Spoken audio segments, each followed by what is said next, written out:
स्वामी ओम नमो भगवते वासुदेवाय वासुदेवाय कृष्ण देवाय। जय श्री राम, जय श्री हरि। जी हाँ, आज हम 5वें श्रवण करेंगे जिसमें ब्रह्मा जी का कैसे व्रत रखा जाता उसकी पूरी विधि बताई गई है। नारद जी कहने लगे कि हे ब्राह्मण, कार्तिक मास का कोई अन्य सुंदर व्रत कहिए। तब ब्रह्मा जी कहने लगे कि हे पुत्र, विधिवत जो परम पवित्र और पाप नाशक व्रत है वह सौभाग्यशाली स्त्रियों को अवश्य करना चाहिए। नारद जी ने प्रश्न किया, हे ब्राह्मण, उस व्रत और कब करना चाहिए?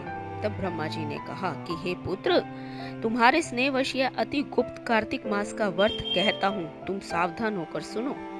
अश्विन शुक्ला पूर्णमासी को कर शोच आदि से निर्वित होकर दंत मंजन आदि करके नदी संगम, नदी, सरोवर, दबे कुंड, कूप या घर में स्नान करें।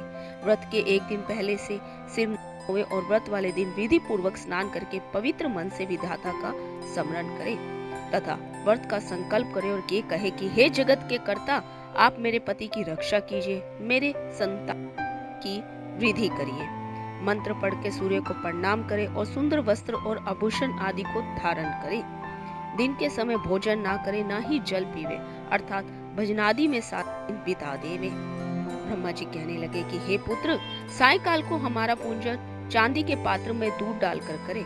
सोना, चांदी, तांबा या मिट्टी की हमारी मूर्ति बनावे, उनको लाल वस्त्र बनावे और विधि पूर्वक हमारा पूजन करे और चांदी के पात्र में रखे हुए दूध को सोने की मथानी से मथे। साथ ही यह प्रार्थना करे कि हे ब्रह्मा जी, मुझे भोग आदि के लिए गो प्रदान करके मेरी संतति को बढ़ाओ और मेरे पति को धन धान्य युक्त और चिरंजीवी कर दो। बहुत से दास तथा दासीगण प्रदान करो। इसके पश्चात ब्राह्मण को भोजन करावे और कुल के वृद्धों और वृद्धाओं को स्वादिष्ट पकवान से तृप्त करें और स्वयं भी तारों को देखकर भोजन करें। यह आश्विन शुक्ला पूर्णमासी को ब्रह्मा जी का नक्त व्रत होता है। यह सब प्रकार के पापों को नाश करने वाला, समस्त कामनाओं को पूर्ण करने वाला तथा ज्ञानी पुरुषों को मुक्ति देने वाला होता है। भगवान जप, तप और तीर्थ स्नान से इतने प्रसन्न नहीं होते जितने इस व्रत से प्रसन्न होते हैं। जो ब्रह्मा जी के आगे इस दिन कपूर जलाता है उसको बड़े बड़े वृक्षों तथा गोदान का फल मिलता है तथा उसको कई एक कुल वैकुंठ को प्राप्त होते हैं। जो केशर तथा कस्तूरी सहित कपूर अर्पण करता है उसके कई वंश ब्रह्मलोक को प्राप्त होते हैं।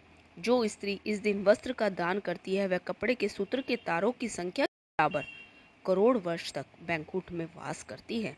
जो गहने का दान करती है उसको ब्रह्मलोक की प्राप्ति होती है। जो स्त्री हृदय में ब्रह्मा जी का रूप तथा मुख से ब्रह्मा जी का नाम लेती है, माथे पर निर्माल्य धारण करती है, वह सदैव पतिव्रता रहती है। इस प्रकार आश्विन शुक्ला पूर्णमासी को स्नान, पूजन, ब्राह्मण भोजन, वृद्धजनों का पूजन करती है और सायंकाल को ब्रह्मा जी का पूजन करती है और ब्रह्मा जी से प्रार्थना करती है कि हे ब्रह्मा जी, यह व्रत मैंने आपको निमित्त किया है। इसमें यदि किसी प्रकार की कोई कमी हो तो इसको आप पूर्ण कर लेना। जो कि इस कथा को पढ़ता है अथवा सुनता है उसको भी अश्वमेध यज्ञ का फल प्राप्त होता है। इस प्रकार कार्तिक महात्म्य का 5वां अध्याय समाप्त हुआ।